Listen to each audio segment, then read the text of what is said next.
Welcome to this episode of the Greater Phoenix Chambers podcast, Let's Talk Business Phoenix, with me, your host, Todd Sanders, President and CEO of the Greater Phoenix Chamber. In each episode, we tackle important issues and subjects affecting our businesses, our community, and the state today. Through relevant, timely topics, this podcast serves as the business community's voice with the mission of championing business growth, identifying problems that restrict economic development, and conveying community leaders to move Phoenix forward. Let's Talk Business Phoenix was produced in partnership with Ideas Collide, an agency offering a full suite of custom marketing solutions for your brand's unique challenges. Make a connection at ideascollide.com. Welcome back to the podcast. It's a pleasure to have a good friend of the Chamber, Mike Hummel, who was a chair at the Phoenix Chamber and formerly the general manager and CEO of SRP. Welcome. Good morning. Great to be here. Thanks. Good to see you, my friend. I think it's been a while. We had the honor of working together, I think, right going into the pandemic when you took over as chair, and then you really helped us get through that. For those people who don't maybe know you, talk to us a little bit about your background and maybe something about you that we wouldn't know. I mean, I know some good facts about you, but I'll let you fill in the blanks. Oh, sure. Thanks. I'm actually a native Arizonan. I grew up in Tucson. And went to school down there, went to U of A, and graduated in May of 1982 and started at SRP in June of 1982. What was your degree in? It was in electrical engineering. Okay. And never left. So I was at SRP for just about 41 years and left a couple weeks ago, retired a couple weeks ago, and started as an engineer, kind of went through a number of different supervisory, management, executive roles, and ultimately ended up in the CEO role for the last 5 years. And in terms of something that we might not know about you, I mean, obviously people out there know you, but something that they might be surprised to learn. Gosh, there's not much about me I think that people don't know. Like I said, I did go to U of A, but I also went to ASU. I just don't tell many people that. My family going back 4 generations have gone to U of A. And so if everybody found out I went to ASU and got a degree there, they might kick me out of the club. Well, and I also know you have quite an affinity for Jimmy Buffett. I do. Yeah, my wife and I, she was my girlfriend at the time, went to our first concert in 1978. So we've been parrot heads for an awful lot of years. All right. Way before the term parrot head was around. Okay, before it was cool, you were a follower. Yeah. Well, so obviously a lot of history here in the Valley, and quite a history at SRP, and we'll get to that in a minute. But what are some of the big changes you've seen in Arizona in that time? Oh man, it's tremendous. Obviously, the growth I think has to be the key of that. When you look at the size of the valley, when you look at the size of the state, and the small number of people that really had big influence back in that time compared to now. Now it takes an hour to drive across this valley, just about, assuming traffic's good, and growth. It's been good for the state, and I think the state's grown in a pretty smart way most of the time. But it's been a big change, and so that has, I think, brought a lot of different influences into this state. And at the same time, over that period of time, we lost a lot of homegrown companies in this state. And so from a business perspective, and I look at the number of companies in the state that have their headquarters here and have their homes here and really have a vested interest in the long-term health of Phoenix, of the Valley, and of Arizona, and that's gotten smaller and smaller over time. It really has, and I always think about, everyone seems to turn to the utilities when their chips are down, because you don't have a lot of companies that have a lot of time here. So as you compare to, for instance, places like Chicago or maybe the South, long term, what do you think the impacts of that will be? As far as in leadership, in terms of leadership. Oh, leadership. I think people are going to have to step up and play a stronger role than they have before. Right now, it's a bit transitory, the roles that they play. They play a positional role. When they're in a leadership role, they play a role in the community because they're expected to, less because of the long-term care of SRP. Long-term care of SR. I say the same thing. That's okay. Kind of the long-term care of the state. Yeah. SRP on the brain for 41 years. Of course, I mean, you just can't hazard. shake it. Yeah. But I think, and you mentioned utilities, I think in a community like this, we serve an outsized role. You look at SRP, we've been around for over 100 years. So we were around before it was a state. And our mission was and still is to make the community successful and make our customers successful. So we have a role in how the state develops 100 years ago, today, and 100 years from now. And so I think it puts and APS, frankly, is in about the same position and have been around just about as long. Absolutely. So we all have the same role in making this last a long time. Well, and I think part of when I was thinking about this interview, I really did want to focus on leadership because you weren't afraid to lead, and that means that not only the good times, but some of these tough decisions you have to make, and with such a politically divided country and community, standing up for a position is tough. Mm-hmm. Talk to us a little bit about that process and how should other leaders look at this, other leaders that are coming into the Valley thinking, I'm just going to keep my head down and hope it all works out. Yeah, I had the benefit when I started at SRP, through my career, of working for a lot of different people. So I worked for a lot of leaders that were good and a lot of leaders that had some gaps. So I got a chance to learn from a lot of people, and that was really positive for me. And one of the things that I learned most was the things that you're thinking, the things you want to say, the things you want to make happen. There are others out there with those same ideas that just don't have the courage to express it and move forward. And what we don't need is a leadership group, a chamber, the other groups in the Valley who have people sitting back thinking about what's good for my company, not what's good for the state. And we need leaders who are not afraid to do that. We need leaders with some courage. We need leaders who are going to say what they need to say and bring people along and have good reasons for the things that they're saying, or nobody's going to step up. And I think you've done a great job of that at the Chamber. You've been very successful in leading that group through it, and we just need more of that. Well, that's a function of having great folks with us. So I think about some of the big things you did. I mean, I remember soon after you took over the role, you talked about a zero emissions goal. I mean, some of these really big things you don't expect to hear from a utility. And certainly there were the detractors there for business leaders that are thinking, man, if I want to do this, but I'm afraid of the blowback on social media, the blowback in the media. Practically speaking, what advice do you have for those folks? You did it. Yeah. Well, you have to lead with your heart as well as your mind, and it's you're never going to lead well if you don't believe in what you're doing. And I will tell you, you mentioned reducing carbon in the environment. I used to have a book on my desk years ago that said global warming and other eco-myths. And so we all kind of lead based on what we know at the time. Sure. And so when I go back 20 years ago, my view was much different, and our view as an industry was much different. But as we got to learn more and more and more, it became apparent that we have to do something, or it's not going to happen. And we have an obligation to the next generation of people. We have an obligation to this community to do something. So if you don't speak up and say that, it's going to be difficult to make progress. And what I find out with regards to that, sorry to interrupt. No. Is that our company was eager for that, and they were eager for somebody to stand up and say that, because we have a very different demographic at a utility than we had 20 years ago. We have a lot of young people who are saying, hey, we're going to be around a long time. We want to do the right thing, and we want our leadership to do the right thing.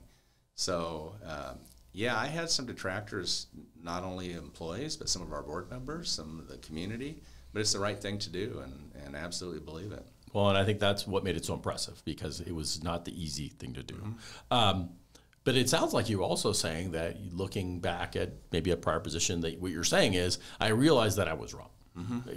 Yeah. Not a lot of leaders especially the political space, but also in the business space that will say that publicly. Yeah. Yeah, well, none of us are without mistakes, right? And we only make decisions based on the information we have at the time. So we've made decisions at a utility, at a bank, at an industry. Pick your community you want to look at based on the information you have today. Tomorrow it's going to be different. And if you're not reevaluating that and looking at new information and making new judgments and new decisions, you're not going to go very far. Absolutely. And so what we know now about carbon and what we know now about emissions is so much more than what we knew 20 years ago. Well, and I think that goes beyond, obviously, just the issue of emissions, but into everything, and certainly politics. Yeah. Yeah, let's talk about consensus. I mean, that's another area of leadership that I think, and I go back to the political space, but, one camp says they're 100% right, and the other camp says they're 100% right, and nobody wants to meet in the middle. I always wonder what they do with their spouse or their partner, how that works at home. Yeah. But how do you find consensus as a leader? Boy, I think consensus is going to be a thing of the past pretty quick. I mean, I look at where we are right now, and I look not only at politics, but how that same approach has impacted groups of employees, how it's impacted boards of directors. It's hard to find consensus, and it's hard to find people who agree on issues because everything is so ideologically based instead of trying to seek that compromise. And it's just challenging. And it goes back to what we were talking about, leadership. I think the leaders today are going to have to be willing to step up and say things and take positions that they know some of the people aren't going to like. And we're not talking 2% of the people, we might be talking 40, 50, 60% of the people. But you're going to have to take positions that aren't popular because we are not going to get consensus today. The way our political system is structured, you know far better than I, is it is so challenging to take a consensus position and ever win a primary in this state, in this country. And until that changes, it's going to be really hard, I think, to get people to move toward the middle. Where people are sort of catering to the extremes during the primary. And they have to win the primary. And most of the districts in this state, most of the seats in this country are determined in the primary, not in the general. So it's in their self-interest to cater to the fringes, each side of it. Well, so after graduation from U of A a couple of years later, we obviously had a very controversial governor, Ev Meacham. But we seemed to the pendulum kind of swung back, and now we've kind of at another period of extreme. Do you see this as another sort of peak period and it's going to come back to normalization, or do you think that this is kind of the trajectory we're on? Well, I think we've always seen that pendulum swing when you look back over the years. Obviously, now it swings a little more to the left than it did years ago in this state as we become more purple. But the pendulum has always gone back and forth. It's gone back and forth locally with our governor, and it's gone back and forth nationally with the president. The difference now is the pendulum's moving farther each time it moves. It's still going to come back, but it's just not as close to the middle as it used to be. And I think also back in the day there used to be a lot more business leaders that would go down to the legislature. Why don't we see that anymore, in your opinion? Well, I think the dynamics at the legislature and dynamics in all of politics has changed a lot in the last 20 years, and the money that's involved in that is so much more of an impact than the relationships anymore. And you go back to the Phoenix 40 days or something that looked like that, and there could be a dozen business leaders who had a lot of influence with the governor. That's not the case now. There's a lot of other moneyed interests in this state, some of it coming from out of the state, that influence the governor's decisions and what it's going to take for them to get reelected again going forward. So I think that local interest is much, much smaller than it used to be. Less of an area there for participation. Let's switch gears a little bit, because I remember, I think it was March of 2020, we sat down and I said, Mike, I think I'm going to have to close the doors and we're going to have to go virtual. And you said, you don't have a choice. And thankfully, I thank God that you said that, because it was 100% correct. How did this COVID period impact sort of the way that you lead and the way that we work, for instance, just at SRP? Yeah, I think the thing with COVID is there was no playbook, there was no model, there was nobody to call, there was everybody was making different decisions, and I don't know which ones were right and which ones were wrong, right? We were all kind of starting from scratch. We made a decision at SRP very, very early to send people home, and we could see it coming, and we made that call, sent people home. And I remember telling some of my staff at the time, I have no idea how we're going to send people home for 2 weeks and keep this place running. Right. When I was going through my office retiring, I had that written down in my notes in my COVID folder. And in fact, it was over 2 years we sent people home. And I was very, very surprised how well we were able to operate in that environment. It was astounding. It was, and SRP is not the only one. Many people, the chamber as well, operated very well. And so I think we learned a lot of things. One is, it's far easier going into a crisis than coming out of it when you're leading, because people are looking for somebody to be at the point. People are looking for some answer, and it's easier to get people to follow you into that. Coming out of it's the challenge, and that's where we are now. So you have people saying, I still want to work hybrid, I still want to work remote, and everybody has a different opinion now of whether that'll work or not. And the fact is, it does work different for different people. I think it's going to change a lot of things. One is the balance of power between employees and leadership certainly changed. And what we saw during that period of time, in a period of very low unemployment, is employees had choices, and they could exercise those choices, and they could exercise the power with that. They performed very well, so they're coming back saying, well, wait a minute, maybe the whole paradigm's changed. You're stuck in how we used to do it. Why do we have to go back? And some of them, in some of those areas, are right. We are going to have to look at it differently. So I will be the first to say I was never a fan of telecommuting. Just didn't believe it. Prior to COVID or? Prior to COVID. Okay.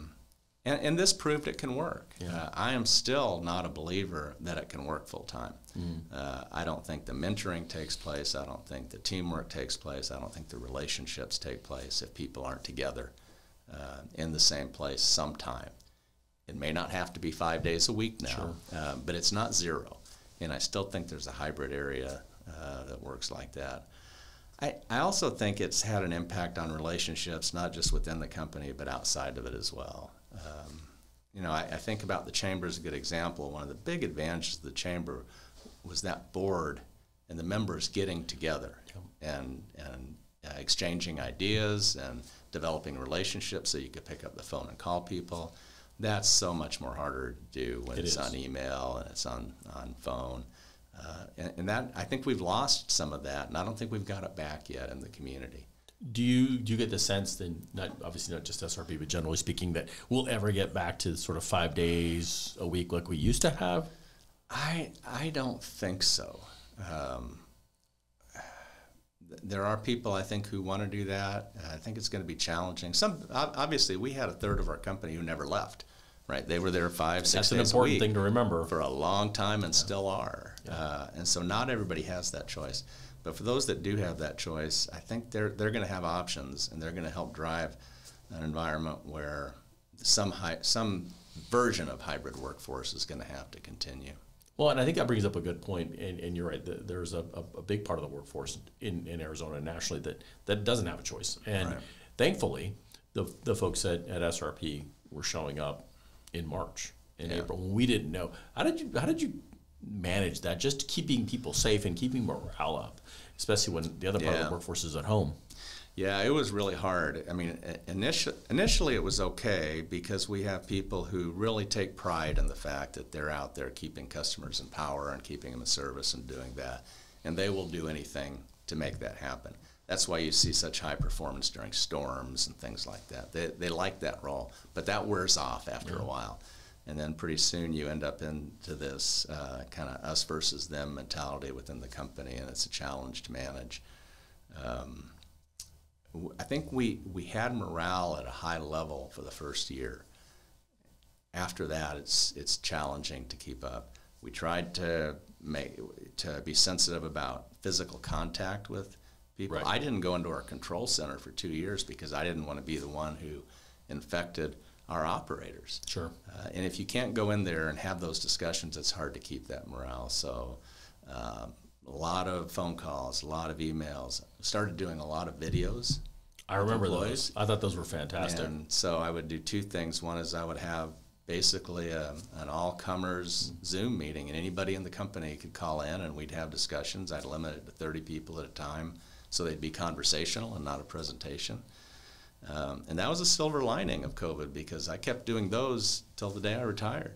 And then I would do video updates as well, and I'd do those first weekly when it first started, and then as needed going forward after that. So we look for every opportunity we could to communicate with employees and keep them informed about what was going on.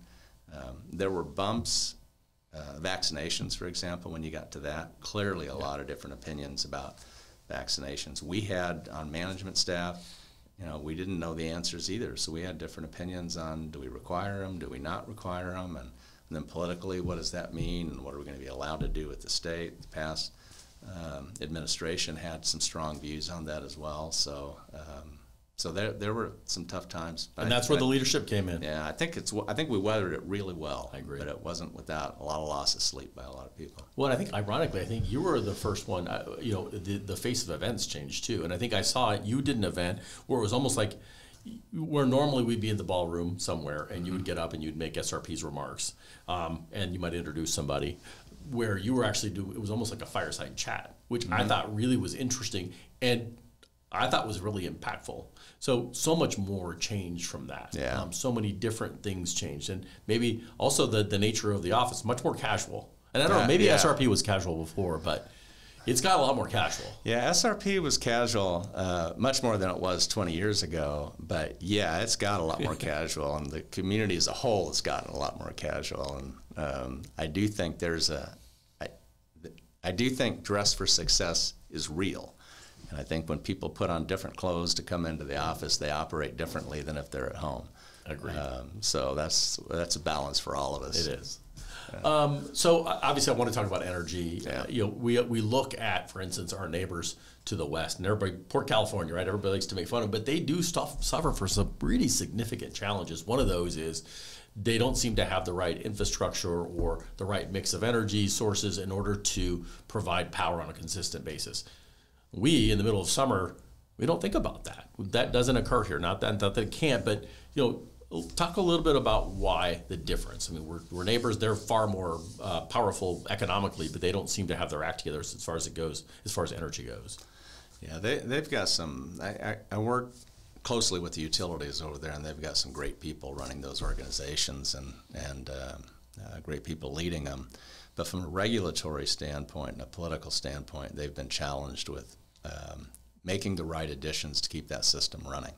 So they have had renewable requirements that were far more aggressive than the rest of the countries for years. And they were prohibited from doing things like adding gas generation, and they get a lot of blowback on adding transmission and facilities that keep that system running.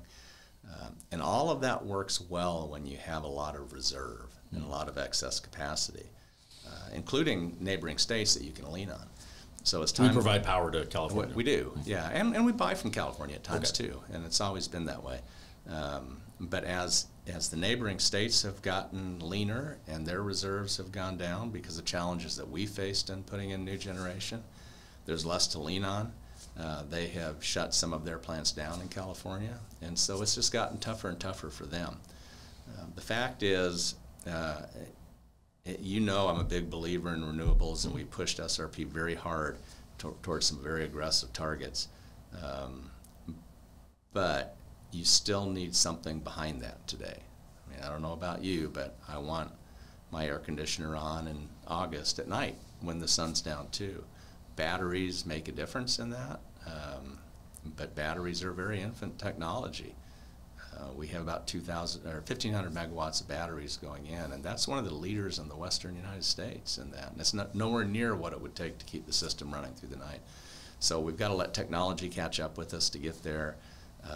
California has taken a bit more of a dogmatic approach to it and said, here's what we're going to do, and we'll sort it out later.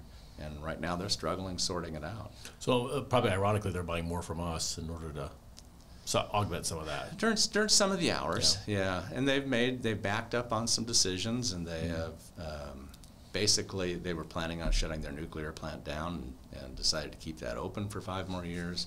They have reauthorized some gas plants to continue running past the point of when those were going to shut down as well. So it sounds like maybe the perfect being the enemy of the good. Mm-hmm. Yeah.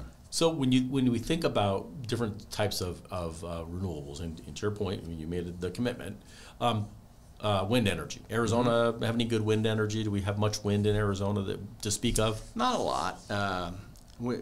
There's a few hundred megawatts of wind in the state. It's not a great wind state. There's some small places that are pretty good. So we're not Texas. We're not Texas, we're not Nebraska, we're not New Mexico. We can't make that happen as well. We can take advantage of it where it is, but hey, we're called the Valley of the Sun for a reason.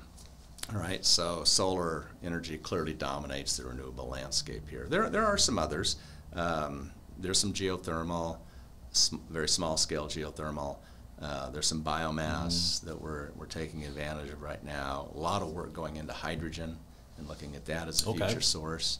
But that's a ways off too. So solar in the next 10 years is going to dominate the renewable energy. So I'm assuming part of it is the efficiency of the solar cells today. And I'm assuming if you look back even just 10 years, those efficiency gains have gone, I'm sure, up quite substantially. Oh, they absolutely. Both the performance of them and the cost of them on a per unit basis has improved. And because you've got to recover those costs somewhere. You do. The ratepayers have to bear those costs. Right. And if you're not getting enough megawatt hours out of them, it's harder to make it work economically. You need capacity behind it to back it up when it's on cloudy days and all those kinds of things. But battery technology has just started within the last few years. So when you go back and say, why didn't we go all solar 10 years ago or 20 years ago? You're right, the efficiency wasn't there, the cost was too high, and technically it just wouldn't have worked. So we're just moving into that time now where it can work well. So interesting you should talk about batteries. So obviously there are the Tesla walls and all of those stuff. Home systems, do they help or do they also cause some problems with the grid? It's a little bit of both. They can help, and it depends on how an individual homeowner uses energy in their house. And if somebody really wants to focus on it and manage it, they can manage their power wall very well. They can manage batteries very well. It doesn't mean they're not going to have to lean on the utility for service sometime, but they can take advantage of it and do it well. But you have to really be focused on it. I don't know about you, but most people think about their utility once a month, right, when the bill comes. And they don't think about it. It's a set it and forget it mentality, and the batteries don't work well in that environment, don't work as well in that environment. We could get to the point where there is enough distributed storage that utilities could take advantage of that in management. The systems aren't there to do that yet, and whether the scale ever makes sense to do that is questionable. It is far less expensive and more efficient to put it on a utility scale rather than an individual scale. Okay. And thinking about that, like we obviously have large scale utility plants now, is it foreseeable that we would have smaller scale utility that's sort of distributed throughout the community or not? We do have some. We have some small batteries located in substations and things like that. But again, scale matters and size matters when you do that. Okay. And so if you're trying to do it at the lowest cost, you have to think about that scale volume as well. And if you could eliminate building transmission lines by doing that, you could save some cost. But to date, we haven't really been able to make a case to be able to do that. And one of the big complaints you see out there is like, well, I have my panels up, and when I'm net metering, when I'm sending them back to the grid, why don't I get my full price back? Right. What's the answer? Right. Well, your full price that you pay on your bill, do you have solar No. in your house? Yeah, so when you pay every kilowatt hour you pay, only part of it's for the energy. You're also paying for transmission system, you're paying for distribution system, you're paying for metering, you're paying for things like that. Even if you have solar on your house, you still need the distribution, the transmission, the metering. You still need all of that, and because there's going to be times when you need the utility. And I don't know when you're going to need that, so you have to pay for that on a monthly basis, and so that cost still exists. So the net metering price you get is just that energy component, not the full. You're paying for the energy. Full price of that. Let me be clear about residential solar and battery. I think anybody who wants it should have it, and if you want to put solar on your house, I'm committed to make sure that SRP is our distribution system's ready. We're capable to do it. We have the processes in place to make that work for you. And I absolutely want you to be able to do that, and I want that to be a good experience for you. Of course. I don't want your neighbors to pay for it. Got it. I think you ought to bear the cost of that. But if you want it, you should, and a lot of people do want it. Well, I'm one of those guys that keeps thinking, well, the technology's not there yet, but it's close. So who knows when I'll pull the trigger. My wife keeps nudging me about that. I want to switch gears a little bit to water. I know we always relied on you to kind of give us the straight news on water. Obviously, we're in a much different place than even just a few years ago. Where are we in terms of water? We've got some real issues we need to solve, and frankly, we've had real issues we've needed to solve for a lot of years, and haven't been as aggressive, I think, as a state in tackling some of those. Let's break water issues up into maybe 3 different buckets. Okay. One is the Colorado River, one is the valley that's served by SRP, and then groundwater, and talk about those. SRP is very different than the Colorado Basin, and our reservoirs and our watershed, both geographically, meteorologically, are different. We are 100% full right now in our lakes. So if you go to the lakes today to go take your boat out, you're going to see a full reservoir. 100% full. In fact, we've been releasing water down the middle of the Salt River. You've seen that for most of the summer so far. And it's due to good snowpack and kind of the location of our reservoirs. Doesn't mean we don't have years that are challenging, but all of our studies suggest it's more resilient to some climate change than the Colorado. When you look at the Colorado, that river has been oversubscribed since it was subscribed. And so nothing new. Nothing new. The states have just grown into the point now where they're using that allocation and there's not enough. You put that along with both natural weather cycles and climate change, and that portends a pretty big problem on the Colorado River. So that's why you saw the drought plan 5 years ago to manage that, and that's why you saw the agreements just recently to manage that. That helps us bridge a gap, but certainly doesn't solve the problem. This is a problem that's going to go on as long as we continue to grow in both the upper and lower basins. So we saw, obviously, to your point, a nice winter. End of the drought or a nice wet winter? Well, I think all we know right now is it was a nice wet winter and end of a short-term drought. But it's difficult right now to predict how long a drought's going to last. And when we look back over several hundred years, you see natural 20-year cycles, and there are people who think we're going to enter into this pluvial cycle right now. It's going to be wet. I hope it is. Yeah. But history doesn't mean much now when you think about how the climate's changed. That looking back 100 years doesn't mean what it used to. And so I'm not ready to say we're out of the drought. Certainly not ready to say we're out of serious water issues in the state of Arizona. And when I talk about water issues being serious, that doesn't mean there's not solutions. So you feel like there are solutions? I do, but we have to take it seriously to find those solutions. And do you think we are? I think we're starting to. Okay. Yeah. I think, I have to say the economic development community is loath to say we have an issue. But like most problems, if you don't admit you have a problem, you can't solve it. And the problem is we have a lot of people and not a lot of water. So we need to find solutions for that. There are solutions. There are solutions from water augmentation, desalinization, I think is going to be part of a solution in the future. For Arizona, you think? I think so. I think it is. It's an expensive solution, but it's a solution that's out there.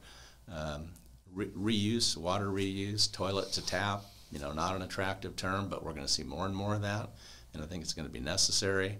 I think there's going to be changes in agricultural methods over the years that maybe rely on, maybe see agriculture move toward less crops that use less water than what we have right now. So I think there are solutions out there, but we have to admit we have an issue and go out there and take care of them. Do you feel like we're urging people to conserve enough? Yeah, I do. I think we're, are we talking like consumers, businesses? Yeah, I think we do, and I think people do a good job of it. You can argue, do we get rid of swimming pools? Do we get rid of grass? And all those are good arguments, but they don't make a huge difference compared to the agricultural use in this state. Okay. And augmentation. So I think we may see more of that, but we're not going to conserve our way out of this. Okay. And water reuse, you mentioned that. I mean, I think psychologically that's a big barrier, but technologically, is that a tough one to do? Well, we do it today in places. I mean, that takes place all over this world right now, and so I think it can be expensive to do, but that's relative, right? Depending on how much water you have. But I think use of effluent, reuse of water, we're going to see much, much more of that and much better technology in the future to do that. And I think maybe just as a society, we love silver bullets. We love those. What I'm hearing from you is no. This is hard work. Yeah. And it's going to take a lot of different We're past approaches. the silver bullet stage on this, and that's what's made it so hard. And that's where leadership is really required in this state. And really, when you look at some of the strong water leaders in this state, you have to look at SRP, you look at CAP, and you look at DWR.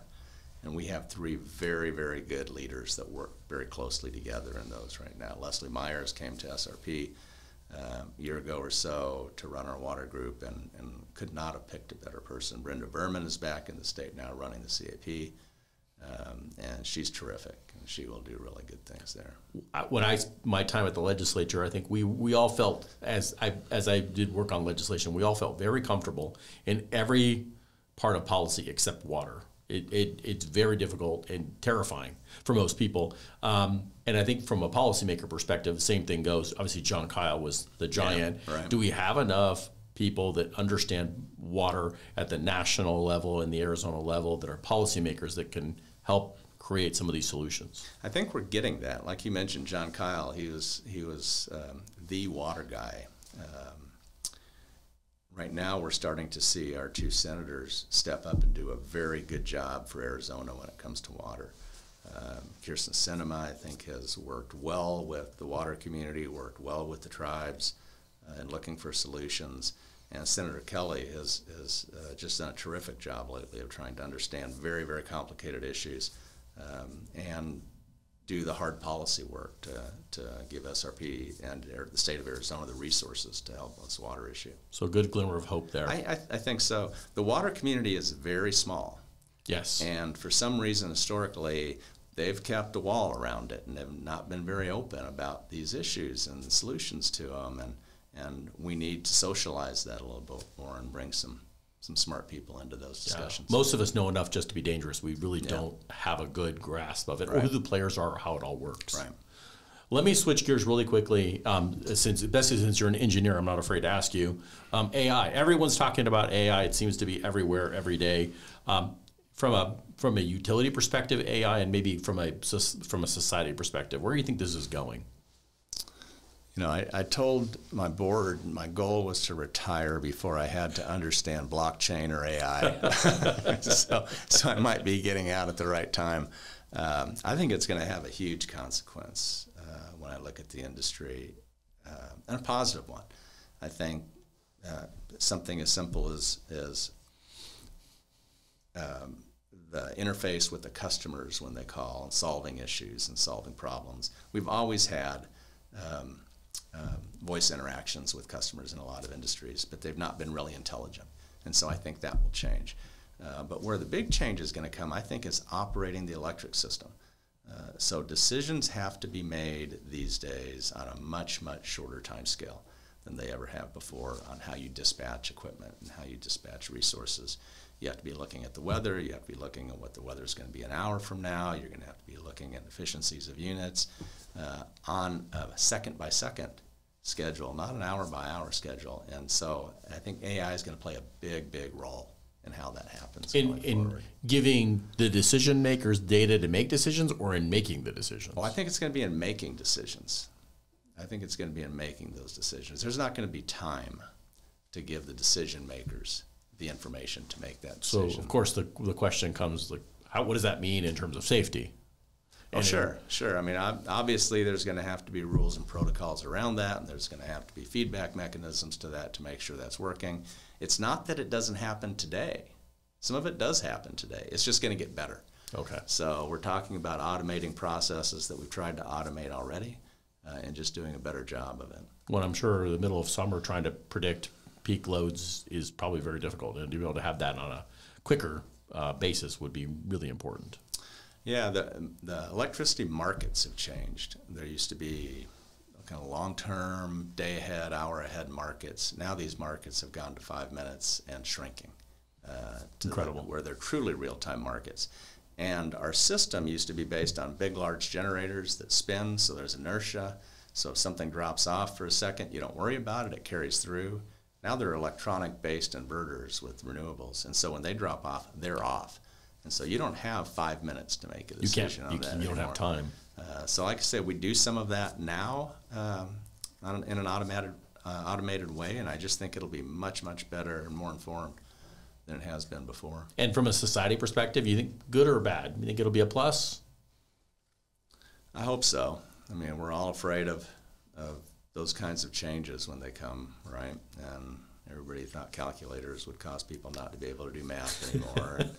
and some people can't do math now. Me. Yeah. But I think we can make it a good thing. As we wrap up, what makes Arizona so special to you? Why is this a special place for you? Like I said, I was born here, so this is home to me. And in fact, we go back generations in this state. I think Arizona offers so much to its residents and visitors of this state. Clearly, geographically, we have more options than you can find in just about any state in this country, from the desert floor to the high mountains. I think we are a state that's, we've had incredible growth, but it's going to continue to grow at an incredible pace. This is a state people want to come to. Walk outside this morning. It's beautiful outside right now, and it's 1st of June. So it's a great place for people to live, and I think it's going to continue to grow. I think the political environment's going to continue to change, and I think we all have an opportunity to influence that and to participate in that and grow that. I think we have some business leaders that are really sharp people in this state, and will step up and continue to make this a really good place to live. I think it's a great place to prosper right now, and both economic and culturally. And just speaking of leadership, for that person who just graduating from U of A with a degree, or someone who's just taking over a role where they're leading people, what's your advice in terms of leadership? One, I'm envious of those people who are just graduating, starting out, because I think we're going to see such growth and such opportunity around here. My advice to them is to listen a lot. There's a lot of good mentors out here. And as you get into leadership, to recognize that diversity matters. And I'm talking all kinds of diversity. And as leaders, we always want to staff our staffs with people who act like us. But look for competing views, set up systems as a leader where people can challenge you and make you defend your hard decisions, and just don't forget about the people that are working for you. That's why you're such a great leader, Mike. I appreciate the time. As we wrap up, I'm going to do a quick lightning round with you. This is easy. Okay. First job, and it could be a job in high school. What was your first job? My first job in high school, I think, was stocking frozen foods at a grocery store. What'd you learn? It's a great place to be in the summer. Good point. And now that the world is your oyster, what dream job? Oh man, I just had it. When I was leaving, folks asked me if I was going to go work somewhere else and do something else. I said, man, if I wanted to work, I'd stay where I was. It was tremendous. I can't imagine a job better than that one. Oh, I can't argue with that. And then final question, next week when Ron Howard calls and says he wants to do the movie of your life, what's the title?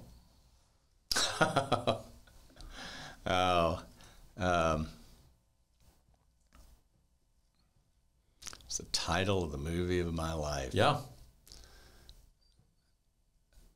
I don't know. What do you think it'd be? I think it would be extraordinary. I think it's an extraordinary life, a life where you can look back and be proud of it. I mean, I think everyone would agree on that one. But it's your story.